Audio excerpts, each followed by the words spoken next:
Yo, good day everyone. Welcome to another video dito sa Man Cannot Ride. Ayan. Hey. Okay. So, tatlong bagay na napakahalaga. Tatlong bagay kung bakit mahalaga. O, ano ko ba sabihin? Alright. Tatlong bagay na naidudul na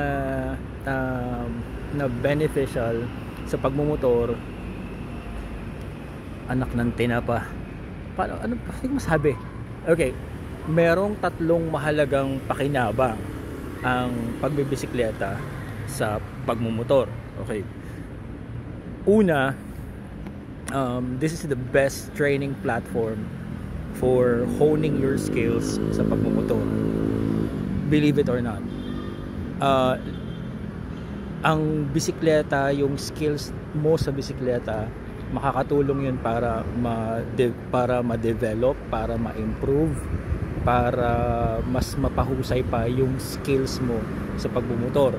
Kasi dito sa bisikleta, ramdam mo yung grip, okay? Ramdam mo yung ginagawa ng bawat gulong, nararamdaman mo yung dulas, nararamdaman mo yung kadyot, nararamdaman mo yung pagiging outbalance.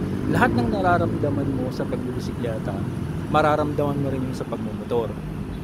Kung ma-e-ensayo mo yung sarili mo sa pagbibisikleta at magiging magaling ka sa bisikleta, chances are yung ano mo, yung gut feel mo, yung feel mo, okay?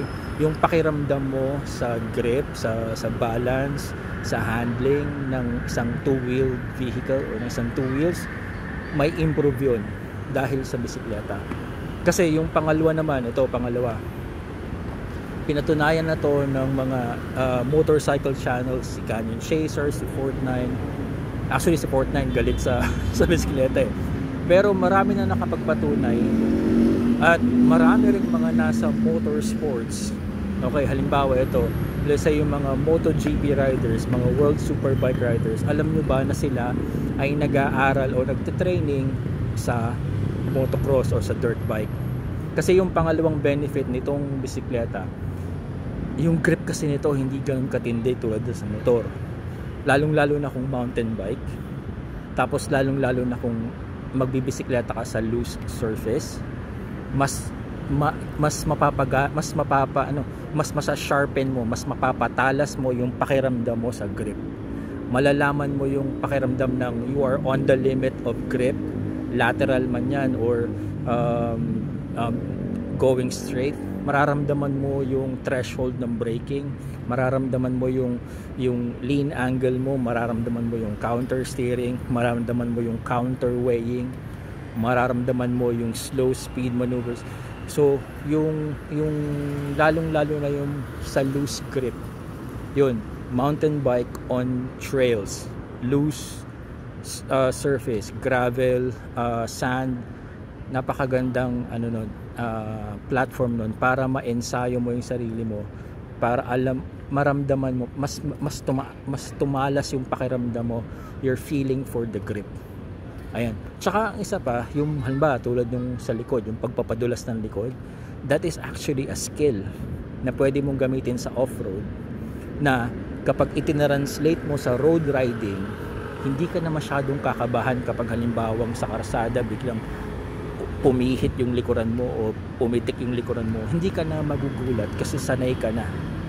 Kasi on loose surface, iniinsayo mo talaga yon. Sinasadya mong papihitin yung likod to point the bike to where you want to go. Yun yung pangalawa, yung training on loose surface. And then pangatlo, actually ang pinakamahalaga is yung health benefits nito. Sa pagmumotor kasi, yan, sa pagmumotor, nakaupo lang tayo, yan, yung mga duwanan, nakaupo lang ang mga yan. Nakaupo, nakapatong ang kamay, wala halos masyadong gumagalaw na parte ng major parts ng katawan, kundi yung controls, yung brake, kung halimbawa manual, yung clutch, okay, yung rear brake, yung shifter. Eh di lalo na kapag halimbawa mga scooter, talagang ang gumagana lang, piga-piga, brake lang, tsaka yung kabilang kamay, di ba? So dito sa bisikleta, maraming gagana. Actually, this is a full body workout kasi lahat gagana. Yung core mo to make you stable, yung mga hita mo, hamstrings, yung quads, yung hamstrings, yung joints mo, yung knees, tapos syempre yung forearm mo, tapos yung balikat mo. Actually full body workout talaga. Ngayon kailangan mo yun sa pagmumotor, lalo na halimbawa yung katulad ko na naka big bike ako, 206 kilograms ang bigat ng motor ko. Mabigat kami dalawa, halos 300 kilograms kami pag nakasakay na ako. So kailangan mo ng malakas na paa, malakas na kamay, malakas na basic, malakas na pangangatawan para mamaniobra mo ang isang big bike. O kahit na halimbawa yung mga 120 kilograms na mga scooter o 150 kilograms na yung mga underbone scooter ko, mahirap din mahirap din i-maniobra mga yan kung lalamya-lamya ang katawan natin. So yun yung tatlong bagay na naidudulot, yung tatlong kabutihan na naidudulot ng pagbibisikleta sa pagmumotor. Ulitin ko lang, yung una, this is the best platform to train your skills na pwede mong i-transfer sa pagmumotor. Number 2, training on loose surface, so you get the feeling for the grip and handling ng two wheels. Matatranslate mo yan pagdating mo sa karasada, mas confident ka na kahit pa may mga pagdulas na nagaganap. And then pangatlo, this is a very healthy, napaka-healthy vision nito. So yun lang naman. Thank you so much.